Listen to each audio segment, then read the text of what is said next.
Balance in the Force. What does it mean? Let's talk about it.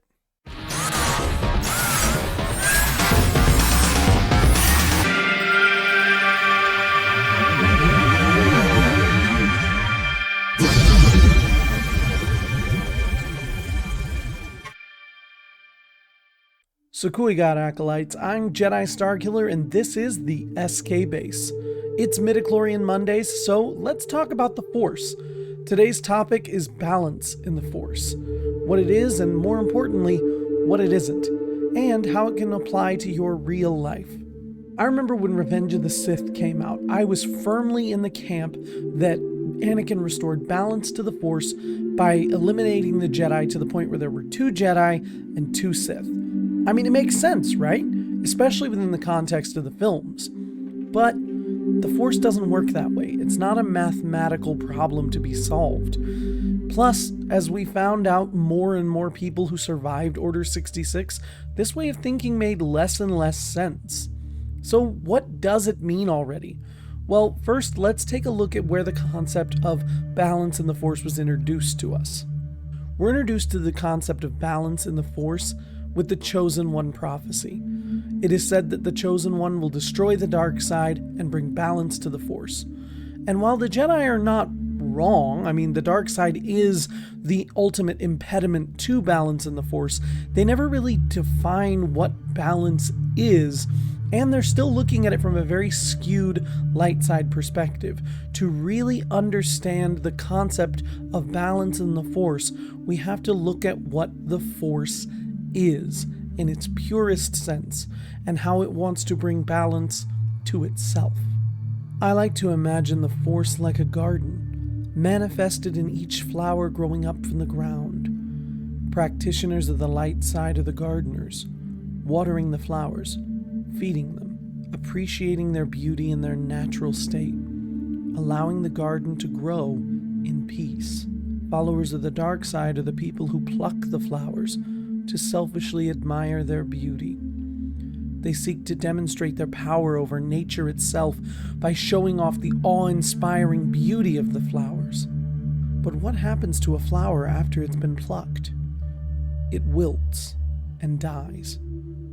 Because no matter how much attention you give it, it will lose its luster and die because it has been cut off from the roots and can no longer grow. The Force, much like the flowers in the garden, want only to survive and thrive and grow. The roots of the garden are strong, interwoven through the very fabric of the universe, and they shall continue to grow again and again in the face of adversity, striving ever toward balance. Balance in the Force is when the flowers are allowed to grow and thrive on their own, unencumbered by the dark side. Adherence to the light must help cultivate the garden of the Force, but be careful not to ascribe their own wants and desires onto the garden. And because of the strength of the flower's roots, no matter how many times the flowers are plucked, they will always grow again. Hope springs eternal. The lesson of balance in the Force extends also to our real lives. Be patient and trust that all things happen for a reason. Be kind to others. Recognize that they are traversing a journey that you cannot fathom, and they cannot fathom yours. So show one another respect. Seek to cultivate your own garden first, that you might serve as an example to others as they attempt to cultivate their own. Do not be selfish or covetous. Be proud of the garden that you have cultivated through your actions, and seek only to improve it. The Jedi philosophy isn't flawed. People are flawed.